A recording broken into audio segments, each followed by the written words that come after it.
What's good, YouTube? Dmgaming here, guys. Hope everybody had a good weekend.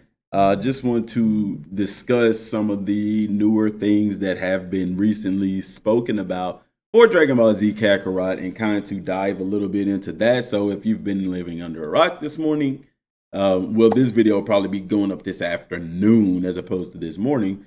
But they have announced that a couple of features for Dragon Ball Z Kakarot. First of all, they're going to be new visuals, so potentially a new box art for it. I don't know if they did that in response to what the fans were saying about the game as far as the box art and stuff like that is concerned, but they are going to change that.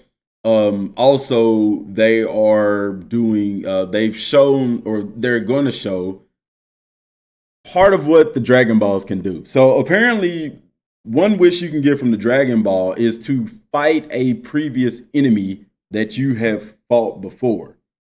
And, you know, this is pretty cool feature. And at first on the surface, I kind of looked at it as, you know, the same thing you do with the training, but that's not necessarily what it is. Let me go to it here. You can collect the Dragon Balls and wish to fight enemies you've defeated in the past.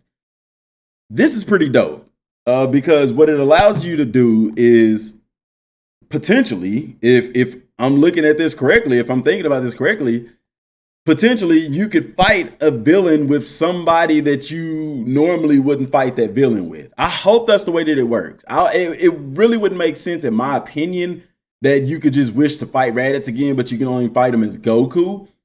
I don't think it's going to work that way, but I think it is going to work in a way that it's going to allow you to fight previous bosses the way, you know, with whoever. Now, from what I heard from Kenzaru, from his video, from what he talked about on it, is that you'll be able to fight these guys again. And the same thing I'm saying, but, you know, with different characters. So you could have, you know, Team Gohan fighting Raditz or Frieza or something like that.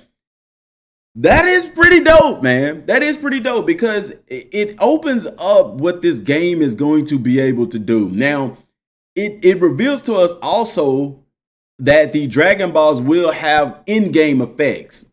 Now, that doesn't mean that you still don't have to collect them to advance certain missions, but it's also saying that it is straight up confirming that there are going to be wishes for the Dragon Balls that don't go along, like that the Dragon Balls aren't just for advancing the story, that there are wishes that goes with the game, such as this, such as being able to fight people that you've previously defeated.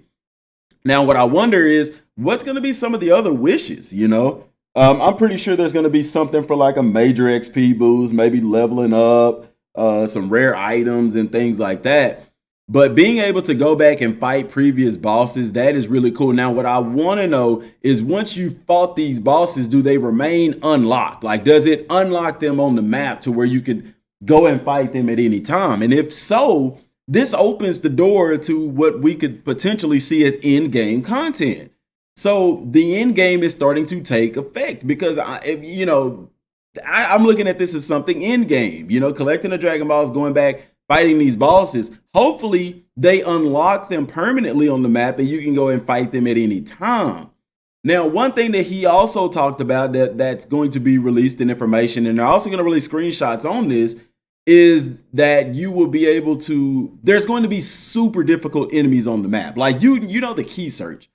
Key search tells you how strong an opponent is, where there's going to be some enemies who are just abnormally strong. And I'm not talking about boss fights. I'm talking about regular NPCs or regular enemies on the map that you can sense every now and then, and they're going to have an enormous amount of bad energy.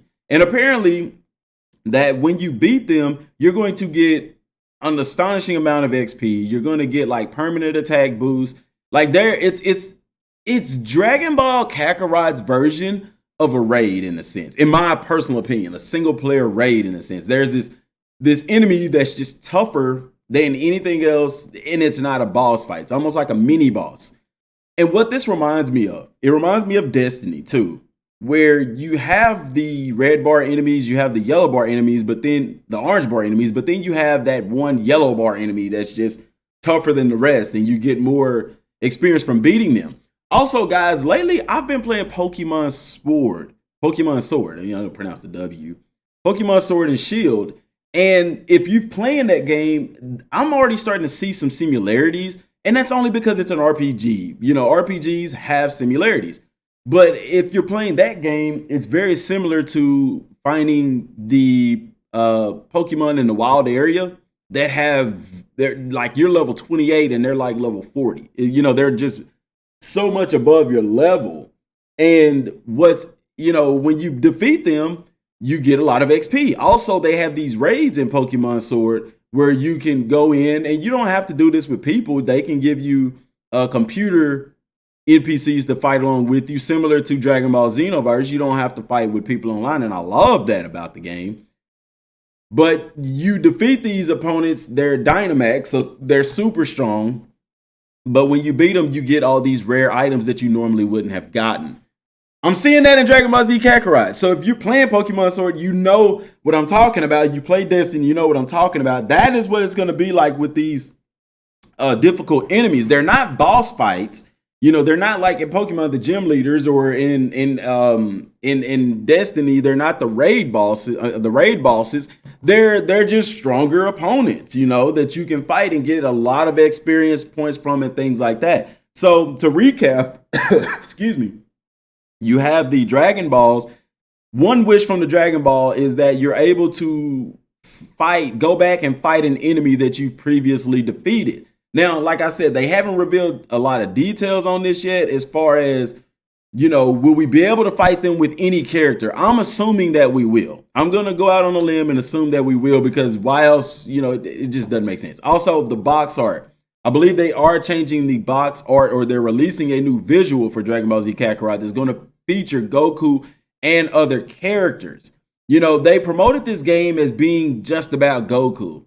But I believe that they may have seen some things from One Piece, how that worked out, as well as fan feedback, and may have decided to kind of go in a different direction, and thus are promoting the game in a different direction as well. And that's just my speculation, because once I've told y'all that before, that Dragon Ball in its entirety is the story of Goku. So when you hear this is about Goku, you know, people flipped out, but it's not just about Goku in a sense. So, you know, so the visuals, the Dragon Ball Wish, and then the tougher enemies, or the rare, I'm not going to call them rare, but I don't think they're going to be spread out throughout the map. But there's going to be these tough enemies that you fight. Now, I know people are going to say, well, they could just have done that with movie characters. No, movie characters aren't in the game. Stop saying it. These are just enemies that you're going to fight that are going to be super tough. Now, who those enemies are, I don't know. It's probably just one of the regular enemies just beefed up to the max or something to that effect.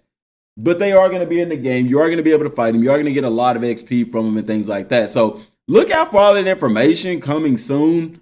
The V-Jump scans, I would say they probably come out before the end of the week is over with.